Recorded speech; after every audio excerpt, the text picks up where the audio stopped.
wasn't that long ago that you ran for lieutenant governor. Your first full term just started a couple months ago. Yes. Why the decision now to jump into this race for Congress, and why do you think you're the person for the job? Well, I've been serving as lieutenant governor for almost 2 years already. Before that, I was at the local government level. I was president of the Providence City Council. My experience at the local government, at the state government, are going to be great assets that I can bring to the office of the Congress representing the people of Rhode Island.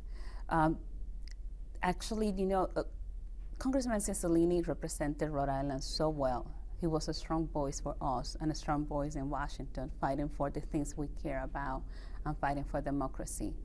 We need someone that's going to continue the fight that he started, and also that's someone that has the same relationship and connections with the people of Rhode Island and the different communities that make up the CD1. Well, I was going to say, do you think, whether it was when you were on the city council or now in the past couple of years as lieutenant governor, that your travels around the state or talking to people, local businesses, I guess particularly in Providence, are a benefit to you that potentially other people in the race wouldn't have? As of right now, there's a lot of good names of good people that are planning on running. And there's people that bring a different set of skills and assets to the race. I believe that my experience working first at the local level, just like Congressman Cicilline started in Providence, right? Working on Providence and with the Providence community, working at the state level as the lieutenant governor, going to the different communities in CD1 and in all the communities actually in the state. That has prepared me for this moment right now. All right, so you mentioned you've heard other names who are around there. Yeah. House Speaker Shekarchi has made it known that he's strongly thinking about it. Helena Folks. Does that, it didn't influence your decision? Did you hope by getting in first that would change anything? Or how would you compare yourself to them if they do get in? No, I have a lot of respect for everyone that is going through the process. This is a very personal decision that they have to make with their loved one. That's how I got to my decision. It's an individual decision that they have to make. It's a commitment for each one of them individually, but also for the loved one and their family members. So I have respect for them, and as of right now, I decided to go in after I went through my process of making the decision and consulting with my family and my loved ones. People on the outside, like pundits, like our political analyst Wendy Schiller, I talked to her the other day about your announcement, and she, brought up the fact that you're Latina and that in this race she thinks is very beneficial. And you hear people say it's time for a woman. Do you have anything to say about that? Like, do you think, that because you're a woman or your background that should make a difference to people and that's something that they should consider?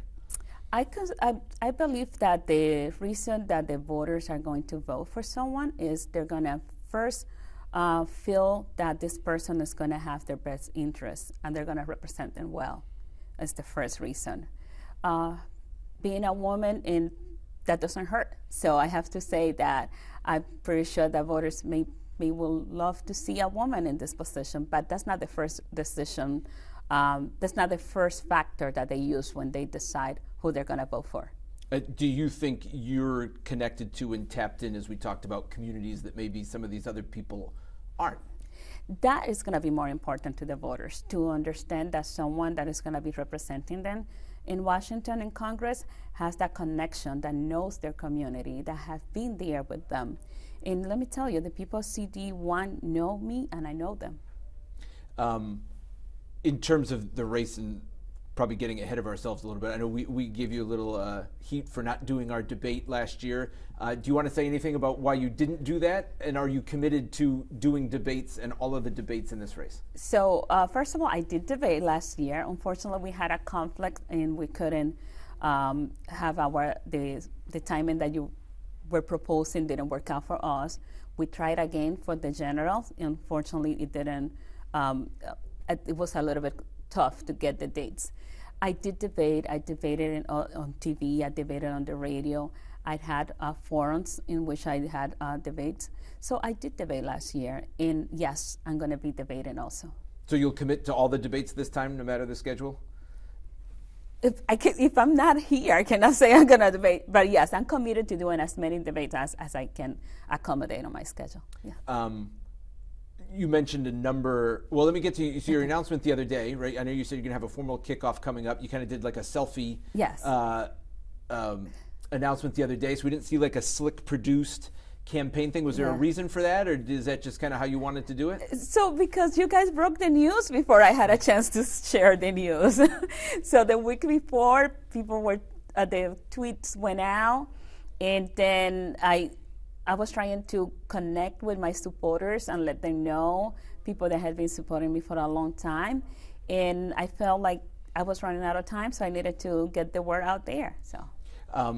In terms of the issues, and you mentioned some of those in that announcement, on reproductive rights, yes. I assume I know where you stand on that. Or would you support any restrictions on access to abortion?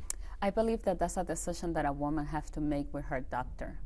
I'm not a doctor, and that person has to make that decision with the doctor. And the restrictions have to be whatever her and her doctor believe is the right decision. Okay, so right when they talk about wherever it is in the term of the pregnancy, you would say Congress, federal government has no business in any of that? No, that's a personal decision, and it's a tough decision that a woman has to make together with her doctor. Nobody else should be in that room.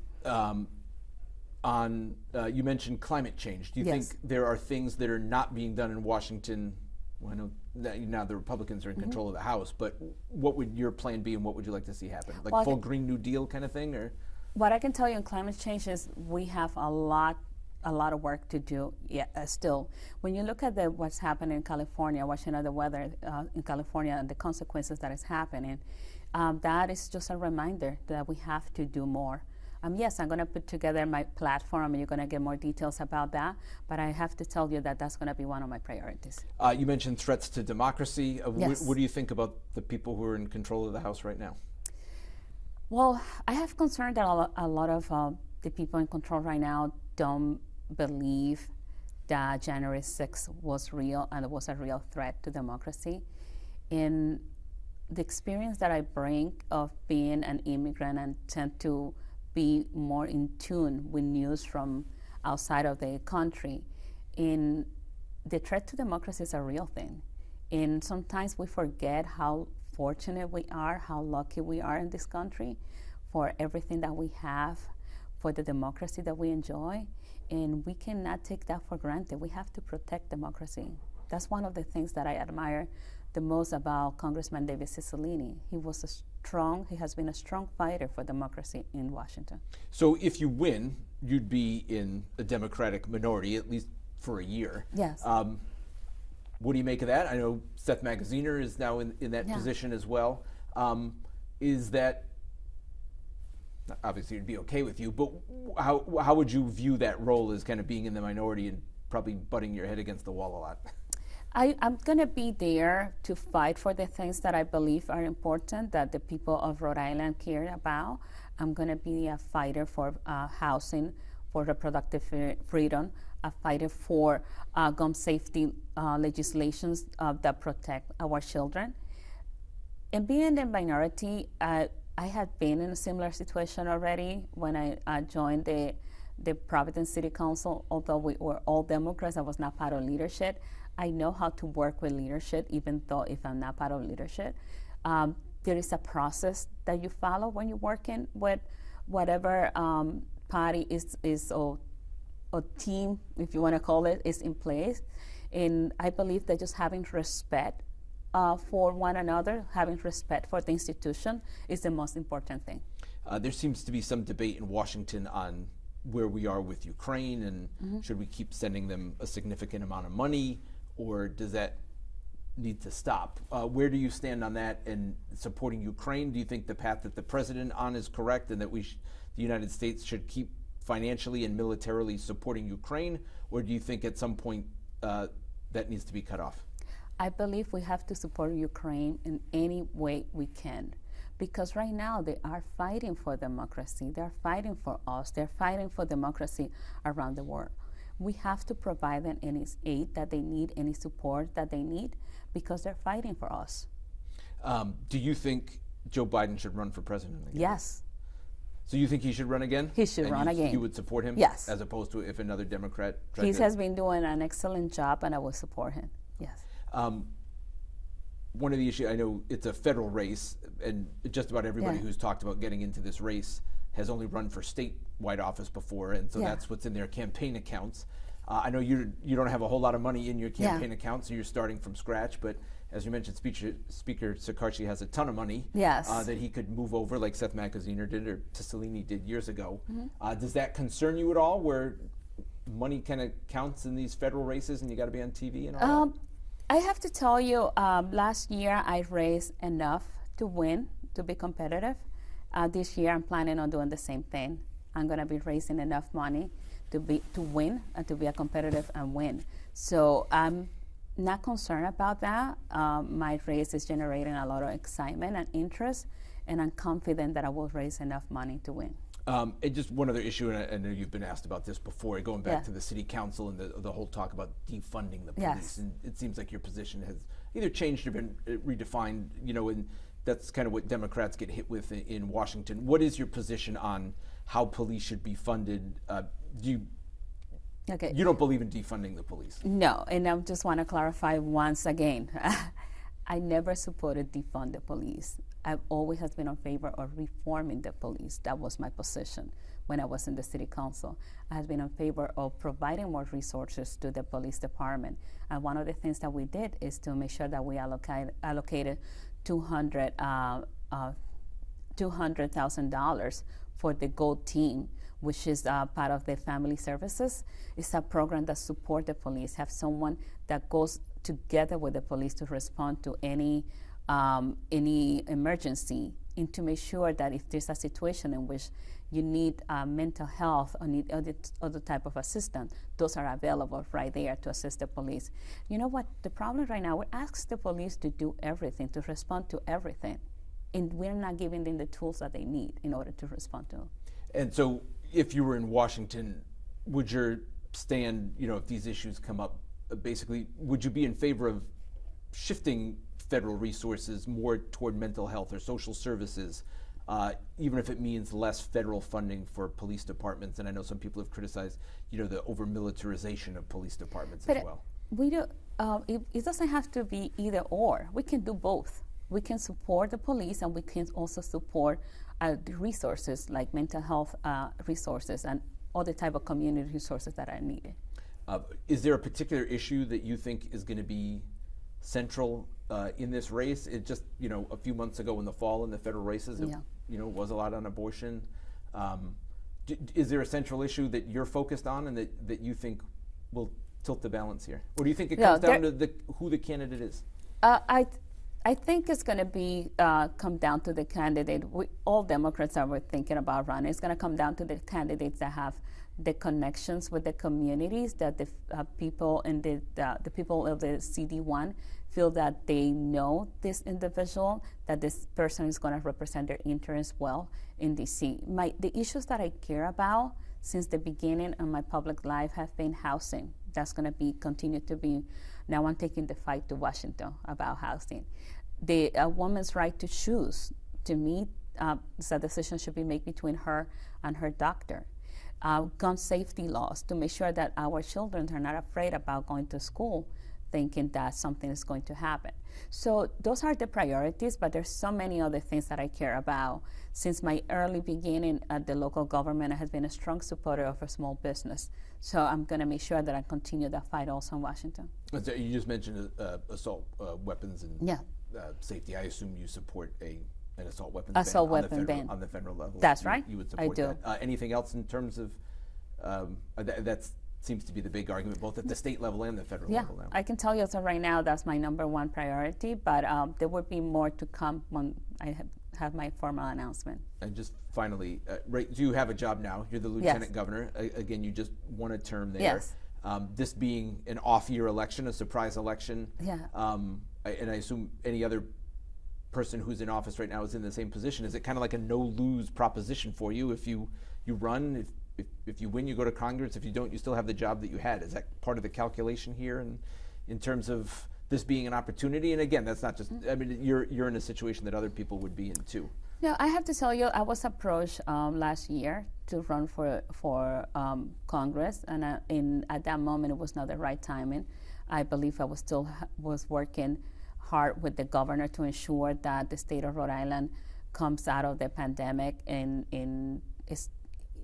Right now, I feel that we are more in a better place. The federal emergency is ending. The governor and I went to every community, ensuring that people got vaccinated, providing resources to the municipalities to take the lead in doing the vaccination.